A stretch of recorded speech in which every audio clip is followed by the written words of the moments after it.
Il y a un mot que je n'entends jamais au niveau de la CEDEAO. Souveraineté. J'entends tous les mots. Je suis en train de lire tous les documents, le maximum de documents de la CEDEAO. Il y a un mot que vous ne verrez jamais. Souveraineté. Récemment, Donald Trump des États-Unis a dit qu'il allait annexer le Groenland. Vous avez vu tous les dirigeants européens dire, je cite quelqu'un comme Macron, il a dit « La situation au Groenland est un appel au réveil stratégique de l'Europe. » Et tous les dirigeants européens disent « Il est temps qu'on soit souverain, qu'on ne dépende plus des États-Unis. » Réveil stratégique. Nous, on ne parle jamais de souveraineté. C'est comme si nous étions encore, non pas dans le réveil stratégique, mais dans le sommeil stratégique.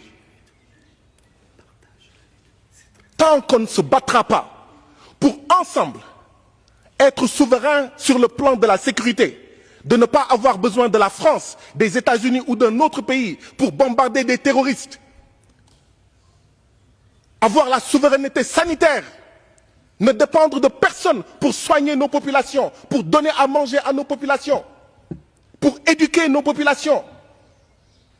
Parfois, nos budgets nationaux d'éducation sont inférieurs au budget de certains parents pour envoyer leurs enfants dans les universités étrangères, tant qu'on ne se prendra pas en main.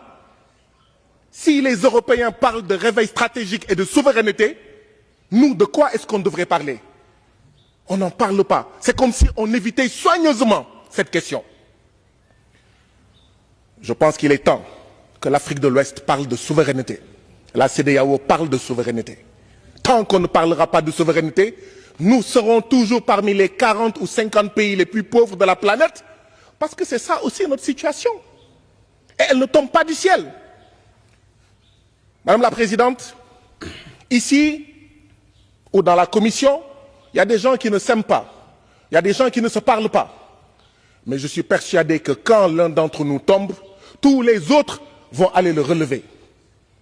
Nous ne devons pas regarder le Mali tomber. Si le Mali tombe, nous sommes les prochains. Nous ne devons pas souhaiter que le Mali tombe pour pouvoir dire après, c'est bien fait pour lui, il n'aurait pas dû partir. Nous devons nous mobiliser, nous devons nous battre. Nous devons sauver l'Afrique de l'Ouest parce que ce qui se passe au Mali, c'est ce qui nous guette tous ensemble. Je vous remercie.